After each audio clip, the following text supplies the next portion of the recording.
Bienvenue dans cette nouvelle vidéo. Donc j'ai décidé de faire une vidéo consacrée uniquement à l'installation sur Shopify et sur WordPress. Donc là sur Shopify ça va être très simple.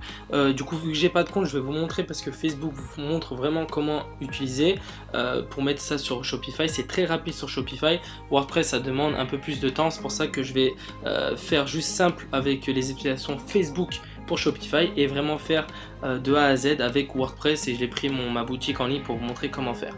Donc là, si vous êtes parti de la fenêtre de l'ancienne vidéo où il y avait le choix des 3 moyens pour intégrer votre pixel, pas de problème, rendez-vous dans paramètres de l'entreprise, donc là où je suis, dans source de données, pixel, et vous allez tomber là-dessus, et pour retourner sur la page, vous cliquez sur pixel de EC1, enfin peu importe le nom, vous cliquez dessus, vous allez atterrir sur cette page là.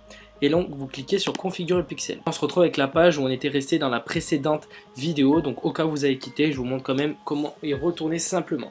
Donc là vous allez utiliser la première chose, utiliser une intégration ou le gestionnaire de taille. Vous cliquez dessus et là il vous affiche tout ce qui peut se faire pour le pixel.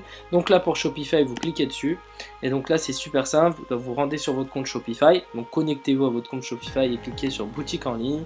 Ensuite, vous allez, voilà, du coup ici, boutique en ligne, online store, c'est juste en anglais, vous cliquez dessus, faites continuer, et là vous avez juste à cliquer sur préférences et copier-coller l'identifiant de votre pixel. Donc là c'est vraiment l'identifiant de votre pixel, donc ça c'est le mien. Donc là vous pouvez vérifier, c'est marqué juste là, 200-800, c'est vraiment le vôtre, c'est pas un exemple. Donc là vous aurez le vôtre, vous copiez-coller et vous allez l'instaurer dans préférences Facebook Pixel, vous allez juste abaisser un peu la page. Et cliquez là-dessus et cliquez sur enregistrer, donc c'est aussi simple que ça. Et après du coup vous pouvez tester votre pixel, donc dès qu'il est installé vous allez voir que ici ça va être vert et vous pouvez envoyer un test de trafic pour tester. Donc c'est aussi simple que ça. Et on va faire ça pour WordPress. Donc là si vous avez une boutique avec WordPress ou WooCommerce, vous pouvez faire avec WooCommerce ici, ou juste sur WordPress, vous allez cliquer sur WordPress. Ici vous allez devoir télécharger le fichier zip pour l'installer en fait dans votre compte WordPress. Donc c'est précisé ici et je trouve ça très intéressant. Si vous êtes sur Safari, il faut maintenir le bouton droit de la souris puis télécharger le dossier lié. Comme ça vous avez direct le fichier zip. Voilà, si vous êtes sur Safari, donc là moi je suis sur Google Chrome. Sinon si vous êtes sur Safari, faites bien ce qui est dit, comme ça vous aurez directement le fichier zip. Au cas où vous avez oublié, il n'y a pas de problème. Vous prenez votre dossier qui est téléchargé, vous faites clic droit, vous le compressez, ça va en faire un fichier zip automatiquement.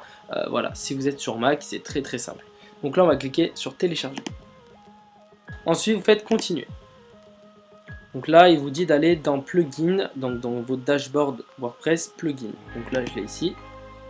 On va aller dans plugin, c'est extension, ajouter une extension. On fait continuer, puisqu'on en est à cette étape-là. On va choisir notre fichier. Donc là, si WordPress veut bien se dépêcher, vous cliquez sur téléverser une extension, choisir un fichier. Donc là, on a le pixel ici, vous cliquez dessus, ouvrir, et là, vous allez installer. Vous pouvez activer l'extension. Et donc là, vous allez faire continuer. Et ici, donc activer l'extension, continuer. Et là, normalement, il va détecter votre pixel. Alors, là, c'est aussi simple que ça. Vous avez juste à tester avec le trafic. Il n'y a pas de problème. Là je vais pas l'activer parce que du coup moi j'en ai déjà un avec mon autre compte Business Manager, donc là je vais éviter d'en installer un autre pour éviter tout problème d'incompréhension après avec les 2 pixels, et surtout si je configure avec mon autre compte, donc on va éviter tout ça. Donc voilà, votre pixel est maintenant installé, prêt à être utilisé, et on se retrouve dans la prochaine vidéo pour apprendre à créer une audience. Salut! Voilà, j'espère que vous avez tout compris à ce petit tuto sur Shopify et WordPress. On se retrouve dans la prochaine vidéo de ce tuto Facebook avec la création d'audience. Je vous laisse cliquer sur la prochaine vidéo. Salut!